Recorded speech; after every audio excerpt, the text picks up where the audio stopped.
Welcome to Passages Pulse, where we track the heartbeat of Israel and the Middle East from a Christian perspective. In a time of confusion, division, and misinformation, we're here to help you cut through the noise with truth, clarity, and conviction.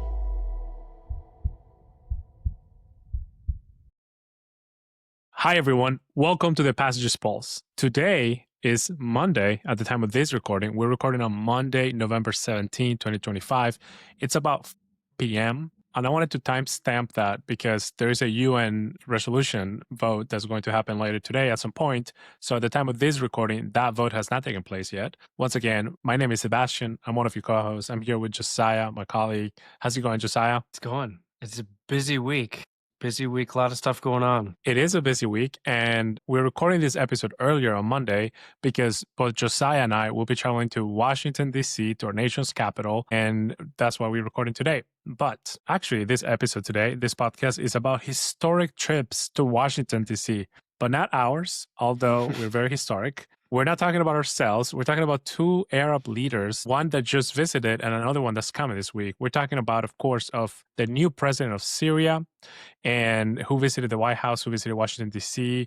recently. Also, those were impressive pictures of the former Al-Qaeda guy, the former person who had a bounty on his head from the United States government being welcomed at the White House. Also, he had been here previously for the United Nations Assembly, right, Josiah? So yeah, that was especially weird, seeing the guy who was part of Al-Qaeda in New York City near the World Trade Center, Ground Zero Memorial. So anyways, so that's the first person. The second person who's visiting, the president of Syria visited recently. Now we're talking about the upcoming visit from the Crown Prince, the notorious MBS, Mohammed bin Salman of Saudi Arabia, who will visit the White House for the first time in 7 years following an international scandal that Josiah might mention later today. So what does it all mean for the United States, for our relationship with Israel, with Syria? Actually, Saudi Arabia and Syria are very connected in this issue, and the rest of the Middle East. We might even bring up China. Stay tuned. So let's get into it. Josiah, let's talk about Syria first. Israel's neighbors to the north. We've been up in the border. We've seen Syrian towns from the mount there. Remind us the name of the mount. What's on the agenda with Syria? Yeah, great question. I'll go ahead and throw a picture up real quick because I think, Sebastian, if you thought the images of the president of Syria, Al-Jolani, is sort of numb to gore, we'll go with that. If you thought the photos of him at the UN were interesting, the photos of him in the Oval Office, I think, really sort of shook people a little bit last week because it's just very interesting. He's here in the United States giving interviews about what he did or did not know about 9/11. He was a member of Al-Qaeda and is being welcomed for photos in the Oval Office of the White House. So pretty massive turnaround. And begs the question, what's on the agenda actually, and what is he here to discuss compared to what I think we would assume or expect to be on the agenda for MBS when the Saudi Crown Prince visits this week?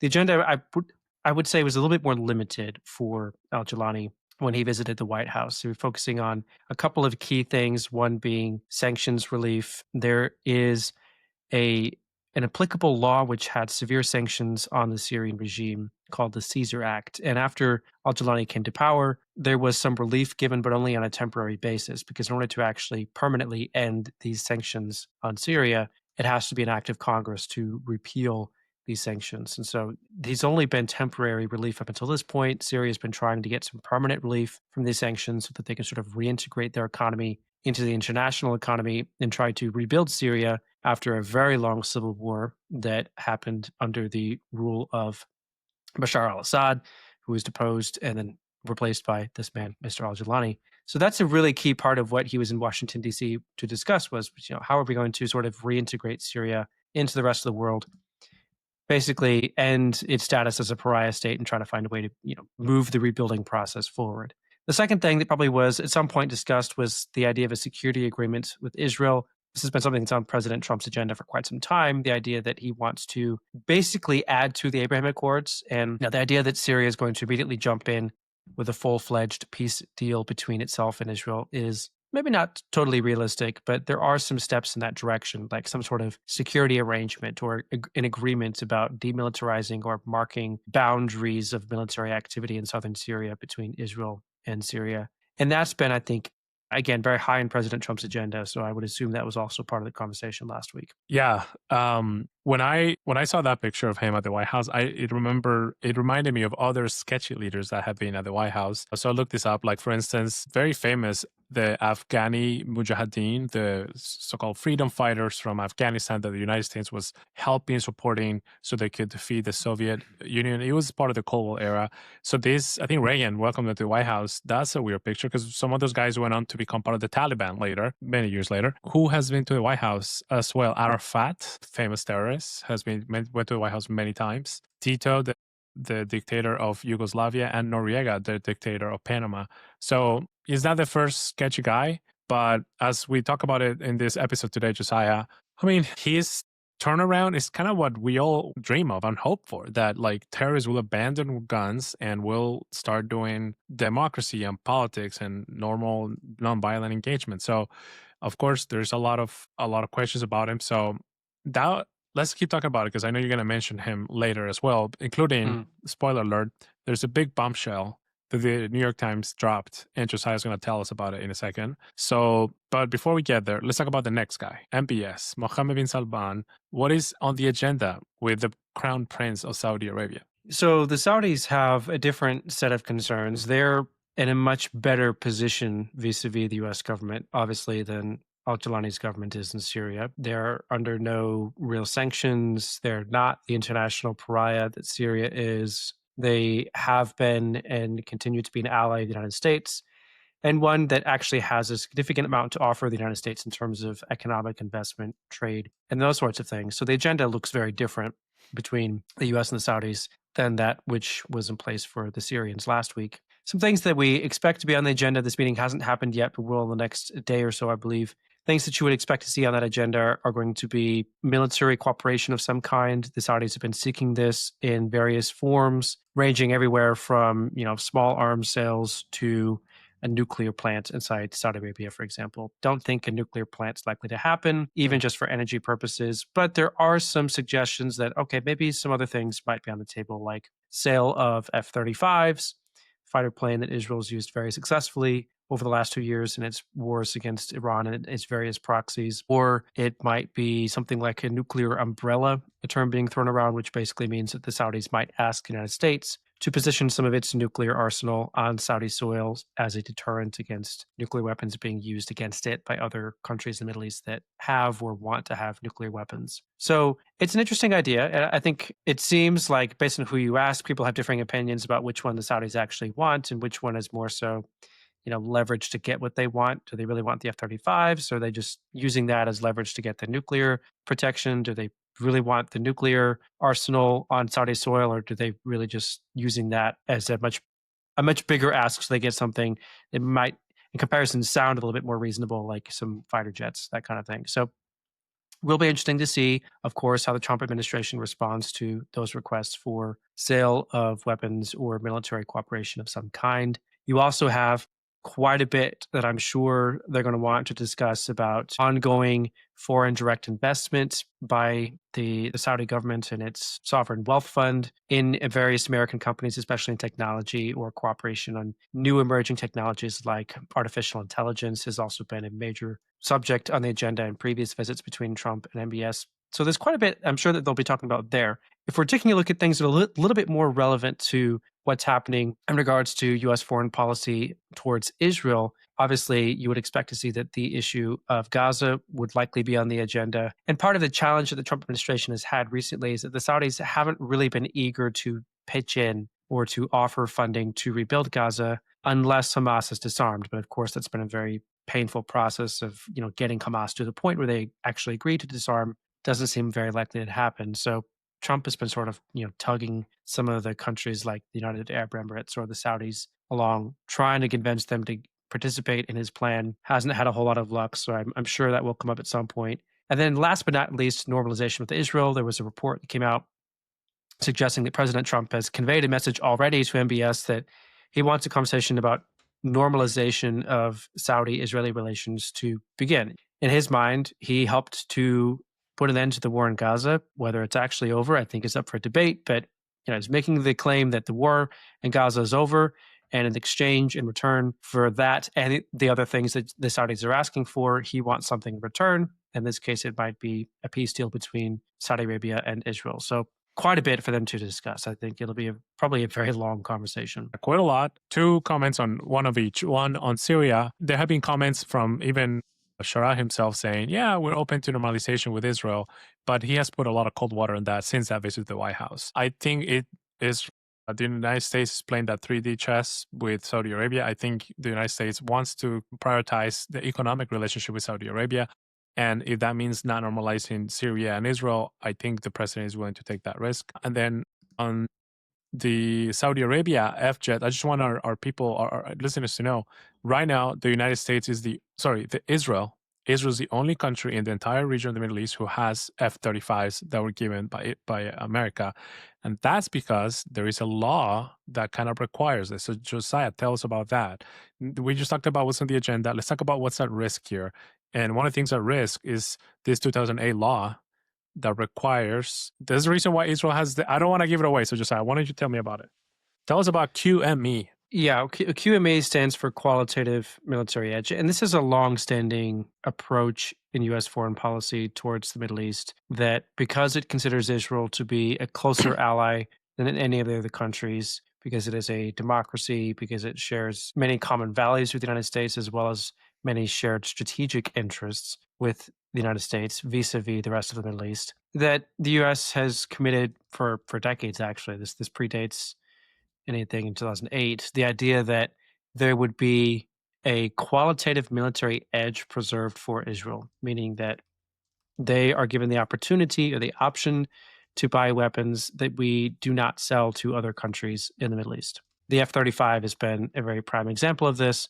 I don't think it's necessarily true that the Israelis have even the best F-35 technology that is available. The United States has probably withheld some of the very best technology that goes into that fighter jet, but they have access to it, and currently other countries do not. F-35 is a fighter jet that is also known for its stealth technology being very, very good at getting in and out of hostile airspace. This is part of what allowed Israel to obtain such massive air superiority in the conflict in Iran, the 12-day war earlier in the summer. And there are multiple countries, not just the Saudis, that want access to this, like Turkey, like Saudi Arabia. And part of what's happening in the United States today is this debate over, are we still committed to this idea that Israel has a qualitative military edge, that they should have slightly better weapons sold to them than the other countries in the Middle East who historically have been its enemies. So it is an interesting question about whether the Trump administration thinks that's still important or not. Can I comment something here, Josiah, before you keep going? I want, in the current climate of question, a lot of people are questioning that the United States does things for Israel that go against American interests. Let us just highlight here how Israel earned this right to be America's main ally in the region with trust, with their dedicated war on terrorism. Think about the law that I found, Josiah, is in 2008. The United States passed a law called House Resolution 7177, which required that Israel maintains a qualitative military edge in the region. And think about the time, right? Iraq was a mess. Saudi Arabia, by the way, we don't have to go down this hole, but there is some evidence that some Saudi nationals aided the terrorists that did 9/11. Even one of them worked at one of the consulates of Saudi Arabia. So Saudi Arabia, actually, to say the least, when it came to 9/11, they reformed. We can talk about that later. But what I'm trying to highlight here, when the United States look at the area, at the region was a mess, and there were a lot of countries turning a blind eye to terrorism. And Israel has earned this right, earned this privilege to be America's proven friend. So when you, Christian friend, are questioned about America doing things against our interests and Israel being a bad actor in the region, Israel has been historically the only country actively fighting terrorism in the region, while many of its neighbors turn a blind eye to it. So Josiah, I just wanted to highlight that I think Israel has earned this privilege, and now, again, Saudi Arabia has done a good work to reform the education system. So I guess they're starting to earn this trust as well. But tell us more about what's at stake this week. There's some pretty big risks and opportunities here. And I think it is, to your point, when we started this episode, right to describe these visits as historic. I mean, they really are historic. Anytime someone visits the Oval Office of the White House, it's a history in the making opportunity kind of meeting. But I think these two meetings in particular are very interesting in terms of the inflection points that they potentially represent in terms of what the Trump administration is trying to accomplish and the challenges that it's dealing with at the same time. If you take a step back and think about, okay, what's the risk here in getting closer to or engaging with two leaders like Al-Jolani, also known as Al-Shara, or MBS. For Israel, I think the risks are a little bit more intense. The United States has the benefit of a little bit of distance because we are an ocean away. Our ally Israel is very close to Syria, for example. They share a border. They're not that far away from Saudi Arabia, actually. It's very, very close. If you go to the southernmost tip of Israel on the Red Sea, it's a very close distance to Saudi Arabia from there. So in both of these instances, the confines that they live within, the environment that they live within, the very close proximity makes the risks just felt a little bit stronger, I think, than the United States might feel those risks, particularly since we haven't had an event like 9/11 in quite some time. It's been since 2001 since we had anything approaching that scale. So our tolerance for certain risks is probably a little bit higher than that of our ally Israel. Even then, I think you do have to take into account, what are some of the challenges or risks that we might be assuming if we engage these people or if we get closer to these people. Some risks that are directly relevant to the United States, not just our allies, would be things like it could destabilize what the U.S. is trying to build. And I think we can unpack maybe in a moment what it is the U.S. is trying to build, but there's a pretty massive foreign policy project underway right now to try to reshape the Middle East in some significant ways and build a new system within the Middle East that works at creating some peace and order and prosperity and things of that nature. So you risk that crumbling down. I mean, the house could fall down if you have a foundation that is shaky. And I think that's one risk that some people would say is being taken here. You also have, I think, this inherent risk of personal loyalties that are hard to pin down whether you can trust or not. And what I mean by that is President Trump is very good at what he does, at meeting people, forming a connection, finding a way to get stuff done, to get deals done, that kind of thing. But at the same time, he is working with people who there are two very different versions of both of these leaders. And it's hard to know at times which version it is that you're going to get or which version you're talking to. And I say that because in the past, there were very different versions of these men that presented themselves. So you do have a little bit of an interesting dilemma here. Like, who are you really working with? If you take a look at Al-Jolani, for example, you have two different versions of him. One is the reformer who presents himself today. The other is some kind of terrorist. Well, not some kind. He was a terrorist. He's a member of Al-Qaeda. He was a member of HTS, or led HTS, which was an offshoot of Al-Qaeda that was still a terrorist organization. It was only very recently sort of allowed to exist or be perceived as anything other than a foreign terrorist organization. So that's who he was until very recently, was a man who was considered a terrorist. There was a bounty on his head. Now, within the last year, he's being portrayed as this reformer, this person who's trying to modernize organizations like HTS to try to morph it into something like a state apparatus and not a terrorist organization, someone who's interested in things like writing constitutions and good governance and all of these sorts of things that don't really sound like what a terrorist would be concerned with. Who is he really? Like which version of him are we actually talking about? Which one is the real guy? I think that's a fair question. If you're looking at MBS, the international scandal that you also referenced earlier in this episode, he was a very interesting fellow when he first came on the scene. That in and of itself is an interesting story because his path to becoming the crown prince was not exactly traditional or predictable. It was not the most likely candidate until he was named crown prince, but now he's the future king of Saudi Arabia. Guys, I would encourage you to Google on YouTube, look up Mohammed bin Salman and his uncle, or like his uncle kissing him. Like there's a really, it's just amazing video of his uncle who was supposed to be the crown prince bowing down to him and kissing him. So it's a really interesting thing. Like, forget about the British monarchy. This is the monarchy that's really interesting. This is the monarchy that deserves, these Netflix shows. Yeah, there's a whole lot of drama there. The Saudi monarchy is fascinating, but suffice it to say, he was not the most likely candidate. And when he arrived on the scene, there was some initial bumps on the roads. And one of these incidents was, there's a journalist, Khashoggi was his last name, who was fairly critical of MBS, and he was murdered and dismembered and gotten rid of essentially. And this was this massive scandal that embroiled the Saudi monarchy. And there were these accusations that went all the way to the top that MBS himself at least knew about, if not ordered the hit on Khashoggi. And it led to him being temporarily sort of banned from communication with or direct engagement with different countries. The Biden administration really didn't want to have anything to do with him. That's part of why it's been 7 years since he's been in the White House, is because there was this big scandal in about 7 years ago that happened and led to him sort of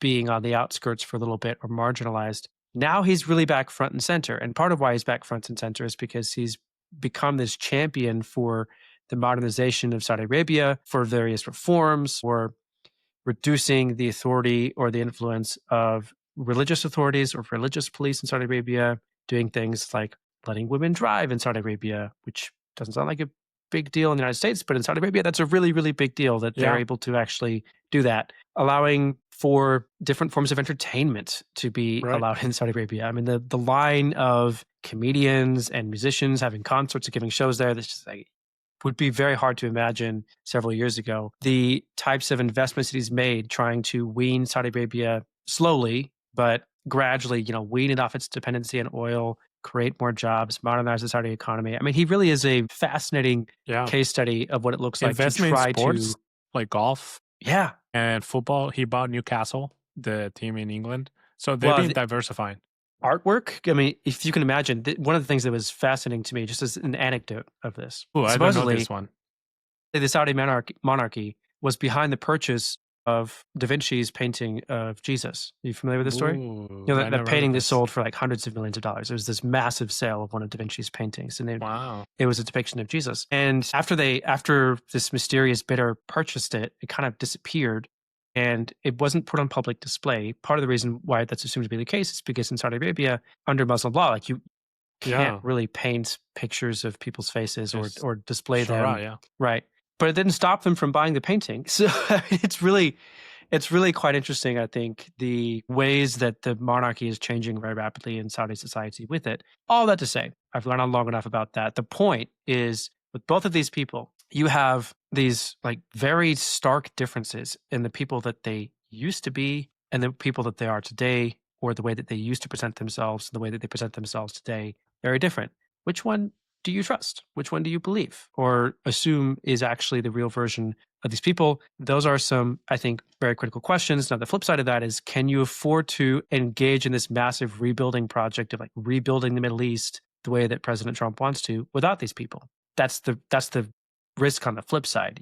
It's risky getting involved with them, but it's also very risky not including them, because it would be very hard to succeed if you did not. So it's an interesting conundrum. Yeah, let us remind our listeners that President Biden had called him a pariah. President Biden had called Mohammed bin Salman MBS, a pariah. And the reason why is because there was a Saudi journalist that was murdered at the Saudi embassy in Turkey. And this journalist, who was poisoned, I think, he was a writer who was very friendly to the Muslim Brotherhood, to say the least. And of course, the Muslim Brotherhood is not welcome in Saudi Arabia. This is the ideology behind Qatar. I mentioned this so much, y'all, because this is the ideology that was behind the Arab Spring in Cairo, and is the ideology that at its core is behind Hamas. Hamas was inspired by the Muslim, it's part of the Muslim Brotherhood. So anyways, just for y'all to keep this in mind. So we're talking about strategy here. There are a lot of pieces being moved. So, Josiah, tell us about what are the benefits of the United States engaging, the benefits of this things that Trump is trying to pull off. And if you could, I think you can tell us about this bombshell that the New York Times dropped. Well, yeah, that's one of the big things, I think, when you take a step back and you weigh the benefits and the risks, and then you consider specifically what's in the benefits column. One of the big things is the benefit of being able to work with people who have, despite their past, been remarkably helpful in recent years, and the opportunity that presents itself to build on the work that they've been doing, especially the type of work that involves various reforms or directly helping the United States achieve its objectives in the Middle East. So the bombshell report that I assume you're referring to by the New York Times is a report that came out and has been since confirmed by other sources as well, that Al-Jolani has been helping the United States for not just the past several months or year, but long before that, actually. Basically, ever since he carved out any sort of control over a piece of Syria, he has been assisting the United States in various ways to identify and fight against terrorists of other organizations, especially Al-Qaeda and ISIS. Now, by the time this work started, he'd already left Al-Qaeda. He was now with HDS, an offshoot that went independent from Al-Qaeda, had various differences with Al-Qaeda. So you could read this as, him using the United States military to punish some of his rivals and that sort of thing. But it's really interesting to think about the fact that it's not just the last year, it's more like the last 10 years almost, that he's been helping the United States hunt terrorists in Syria. And that process has only deepened, the cooperation has only deepened since he came to power in Syria. So that's an opportunity that you don't want to just pass up. For better or worse, he has a really complicated past, to put it very mildly, but he's also been helping the United States hunt bad guys for a while. So you don't necessarily want to lose that kind of asset or that opportunity. You also have, sorry, we respect the New York Times, that's their job, but by saying this, now they put a big target on his head. Target that has been on his head for a while now. ISIS has tried to kill him twice, and now they're outing him as a collaborator. So in the Muslim world, this is really bad thing for him to show him as a collaborator. And Josiah, once again, he started out being inspired by 9/11. Allegedly, when I read his stories, that he was inspired by 9/11. He joined Al-Qaeda. Remember, his parents were born in the Golan Heights, which Israel won in the Defensive War in 1960, which politicized him. He lived in Riyadh in Saudi Arabia. So now it seems like not too long after that, maybe 5 years after that, after he joined Al-Qaeda, he started backtracking and allegedly has been collaborating with Western coalition against ISIS. So it's about 2016. The claim is that since about 2016, I thought I saw 2006. So it's 2016, not 2006. Yeah. So about 2016 is when he... You're right. Got involved in the civil war in Syria. And there were various organizations, rebel organizations, that also doubled as terror organizations that were doing so at the time. And there was some competition for control over different parts of Syria. As soon as he was able to get control over part of Syria, that's when in 2016, he started to assist in the fight against ISIS and other groups associated with Al-Qaeda. So it's interesting. There's some really interesting dynamics going on there. But again, that's the kind of turnaround that you don't want to just ignore, and you don't want to miss out on the opportunity to take advantage of that. You also have, of course, play devil's advocate. There's some things that do have people a bit concerned about, okay, is he actually going to follow through or not? Quotes that, or he's quoted as saying that basically, the reason why you pay tribute to America or to the West is so that you can hold on to your throne longer.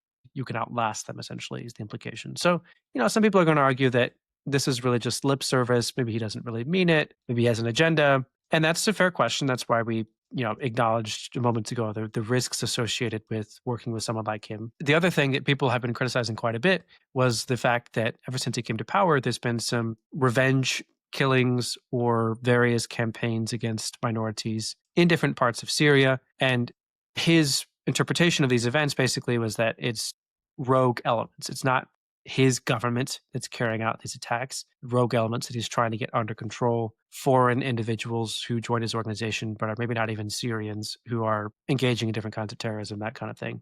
That may or may not be the right interpretation of events, but it was a concern. To swing the pendulum again, back in the opposite direction, I would say one thing you have to keep in mind is that he also promised an investigation and some sort of judicial process to try to hold accountable the people who are responsible for some of these attacks of minorities. And it was announced just in the last couple of days that some of the first trials after those investigations are about to begin, meaning that he is, at least based on appearances, following through on some of his promises to protect Syria's minorities and to institute various reforms to break the cycle of violence, that kind of thing. I would say this: the result of those trials is probably not going to get a lot of headlines, but is probably going to be very, very important, because it's going to have a lot to say, I think, about the future of Syria and whether it is going to be a constitutional government or one that is essentially run by an ideologically driven organization. Very different outcomes. And again, these trials, I think, are going to be pretty important bellwether signs for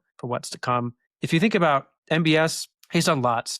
Again, and I think we've already sort of listed a lot of things that he's done, but again, you don't want to miss out on the opportunity to work with someone like Kim, given how enthusiastic he is about trying to modernize the Saudi economy and society towards that end in a variety of ways.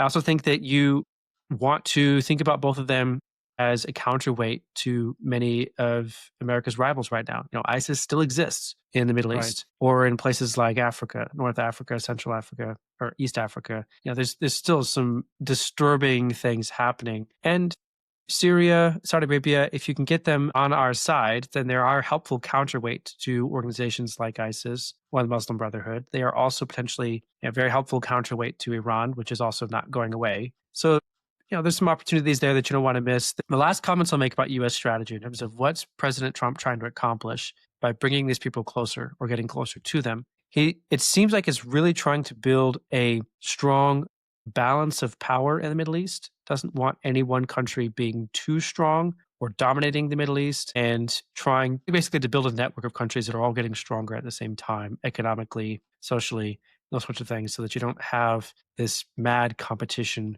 for power in the Middle East that tends to drive a lot of the violence. He also seems to be trying to create a sphere of influence that does not include Russia or China. So trying to the best possible, sideline Russia and China and create a Middle East that is very economically prosperous and one that the United States can depend on, both for allies, but also for economic opportunities. So there's a lot going on there. It's bigger than just the Middle East. It really is about this superpower conflict that's emerging between the United States and China. President Trump seems to be playing chess, and he thinks that the Middle East is a very important component of that game. And each of these smaller countries are also very important components of the map that he's trying to draw in the Middle East for that purpose. I think there's a lot going on there, a lot of good reasons why you do want to be engaging these people and trying to figure out how you can make things work. For Israel, last thing I'll say, the prize is normalization. It's much less about being able to dictate the future of the Middle East and much more about just being able to be accepted as part of the Middle East, as a normalized country whose neighbors recognize its right to exist. That in and of itself would be a massive win, especially after the drop in international legitimacy that we saw over the last 2 years during the course of the Gaza war. Israel wants to get some of that back, and allowing this process to play out, if it leads to normalized relations with these countries, would benefit Israel pretty significantly. Josiah, as you say all of that, what I'm thinking about is just how different the Middle East is from other regions of the world, or Europe, or the Western world, for instance. The best thing that Israel can hope for here is normalization. Just please don't kill us. Please don't be at war with us. And I wonder if this, in fact, I'm sure this a lot to do in the way that people in Europe, in the United States, read the Middle East conflict. Because a person in Belgium thinks, they walk from a coffee shop in Belgium to Netherlands. The border is right there, and they're just friends, they're neighbors, they drive from each other's countries, no problem. Everybody gets along very well in at least in Western Europe. And in the Middle East, it's not like that, it's very complicated. So yeah, I think what's at play here is that this guy is like Saudi Arabia's pupil. He is trying to sponsor him, and Saudi Arabia will benefit from having influence in Syria over Iran, instead of Iran being the player in Syria and Lebanon, for Saudi Arabia to be the player there. And I think the United States benefits from that. One more thing that I'll say is, actually, let's go into prayer points, and I'll mention this later. So this is a lot. So friends, we wanted to bring this up to your attention before the holidays. Just a little zoom out from Israeli society and look at the United States, how the president of the United States has met with the president of Syria, has meeting with the crown prince of Saudi Arabia. And we should be mindful of this, and we should pray, because Israel's in the middle of this as well. So how should Christians respond to this, Josiah? What do you think? I think there's a few things that stand out to me in terms of how we respond to this. Number one, I think there's a lot floating around right now in both America's left and right of the political spectrum, accusing the United States of basically being beholden to Israel, doing whatever Israel wants, getting dragged into conflicts by Israel, that sort of thing. And I just don't think that's true. If you look at the track record over the last 2 years, the United States has gotten involved, yes, but hasn't been dragged into any protracted wars by Israel. And it certainly hasn't given Israel everything that it wants. If you look at some of the things that President Trump is openly discussing with different leaders in the country, or different leaders in the Middle East from places like Turkey or Syria or Saudi Arabia, again, he's trying to create some sorts of order and stability in the Middle East that hasn't existed for a while. And he's openly discussing giving all of these countries things that Israel does not want them to have in order to create the sense of order and stability. If the argument is that Israel just gets whatever it wants, even when it's bad for the United States, I just don't think that's true. I mean, if you just read the headlines carefully about what's being discussed, it's not all things that Israel would like to give away to these countries or would like the United States to give to these countries. But there's a bigger picture here in terms of what President Trump is navigating or what he thinks he can accomplish. In terms of how we can be praying for the situation, I think we just have to remember what we've discussed today in terms of the risks and the opportunities here. If we're thinking about how we can pray for the people of the region and pray against some of the dangers or the risks of these different discussions, I would say number one, it's important to pray for the hearts of these leaders. These are leaders who have extraordinarily difficult jobs given the political constituencies that they represent that are at times at war with each other and have a hard time getting along. So they have a very difficult balancing act that they're trying to manage right now, both Al-Jolani and MBS. I think it's very important we are praying for them. We should be praying for them, that their hearts are motivated by what is good and right and true, that they're motivated to be compassionate, they're motivated to be leaders of courage who fight for peace and not for violence. And it would be hard to imagine that things are going to work out if they are not those kinds of leaders. So we should definitely be praying for them, for their own hearts and minds to be shaped in that way for their own benefit, but also for the benefit of everyone else that lives in the Middle East. We should also, I think, really be praying for the minorities of the Middle East, especially Christians. There are different Christian communities who have suffered pretty tremendously under persecution, particularly under the hands of different terrorist organizations who are concerned that if Al-Jolani comes to accumulate too much influence or power, that might be weaponized against those minority communities, religious communities, especially Christians, things of that nature. So I think it's important to pray for them and their safety and well-being as well. As Christians, obviously, we should care about well-being of our brothers and sisters. And then last but not least, I think this is going to sound like a cliche or pretty generic, but I do think it's just really important that we pray for lasting peace in the Middle East, not just for the sake of peace, but for the sake of every humans able to live their everyday lives and flourish and not have to worry about violence or terrorism or things of this nature. I think we take for granted. Again, it's been a long time since 9/11. We take for granted a sense of security and safety and the ability to live our lives in such a way that we're able to truly flourish because we're not scared. And I think we should be very diligent about praying that the people of the Middle East could also enjoy that as well. Yeah. Josiah, what I'm thinking about is that we should pray for the President of the United States. I think we should pray for the Lord to give him counsel, good counsel through his advisors, for him to have wisdom. And I'm reminded of the letter to the exiles that Jeremiah writes. He says, pray for the peace of the city, pray for the wellness of the city, because if the city prosper, you will prosper. And we are Christians living in exile. We're here, but not, we're the Lord, the kingdom of God is here, but not yet. We're in the here, but not yet. And I think, although, let's say for us, the United States is our home, this is not a forever home. Christians, we have a heavenly home that we're going to. So we should pray that the president will succeed. And I want to bring this up is because I think about strategy. And I don't want to be partisan here, but Josiah, please feel free to react to what I'm about to say. George Bush had to deal with the 9/11 Middle East, Iraq, Afghanistan. Iran was a big deal still. So his strategy was fighting the axis of evil, to summarize. And then Obama came in. The first time that Obama spoke in a foreign nation, he was elected in 2008. In 2009, his first speech in a foreign nation, he went to Cairo and he gave a big speech called A New Beginning. And he talked about re-engaging with Islam, how Islam had been a good contribution to the world, how Islam was peaceful. A year later, the Arab Spring exploded and it was a mess around the region. Syrian civil war came. Bashar al-Assad use chemicals on his own people and murder hundreds of thousands of people.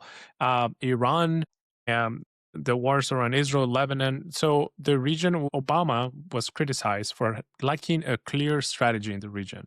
And I think President Trump's strategy is being peace through economic strength. Let's do business. Let's normalize relationships. Let's have the Abraham Accords. I think we can summarize his Middle Eastern strategy. He has been very strong militarily, of course, blowing with blows like the head of the Iranian Revolutionary Armed Corps. He eliminated the head of that group, but he has also been peace through economic strength. So I'm saying all this to say this. Midterm elections are coming up next year. We just saw that Republicans did not perform very well in the last municipal elections, gubernatorial elections that just happened. And the president has his majority on the line in Congress. So he's, I think, reaching out to Qatar and Saudi Arabia to be strengthened economically because they're going to invest in the American economy. The tariffs, that's another podcast. But I think we should pray. He's taking gambles here, but this is what I'm saying. He is leaning into his Arab partners to grab economic support, to sideline China, sideline Iran. And we need to pray that he will succeed, because if he succeeds, our nation will succeed, Israel will succeed. And that's what I would say about this issue. Josiah, do you have anything to say about that real quick? Not that I can say concisely. I think you summed it up well. Yeah, there's a lot going on, I think, but to your point, praying for our own leaders as well, not just foreign leaders, is of course very important for Christians who are concerned about the welfare of our city, as Scripture tells us to be. Saudi Arabia pledged $600 billion to invest in the United States economy. And with this AI bubble seemingly taking place, I think that's why the United States, we need to pray that the Lord will give him wisdom. And then finally, I do wanted to say once again about the minority issue. If it wasn't for Israel, the Druze in Syria would have been victims of a huge genocide. We did an episode about this. You can go watch later about Suwaida, this village where Israel had to intervene to stop a genocide from happening. So I think we need to pray about the minorities being protected in the region and to believe in lasting peace in this area. So thank you all for taking a moment to zoom out from Israel, look at the region. Josiah, would you please tell us what our listeners can expect during Thanksgiving week? Yeah, great question. We will be coming out with an episode, but early next week, because we don't want to drop an episode on Thanksgiving. We will be with our families. Hope that you are with yours as well. You can expect to hear from us early next week, though, with a special episode with a special guest. So look forward to introducing you to him and sharing that with you next week. Hope that you have a wonderful Thanksgiving holiday after that. Yeah, very special guest. Look out for him. Thank you all. Have a great holiday. Happy Thanksgiving, and we'll see you in the next episode. Bye. Thank you for listening to this week's episode of Passages Pulse. Help us grow this community by liking, sharing, and subscribing. If you like this week's episode, let us know by leaving a comment below. This podcast is a project of Passages Israel.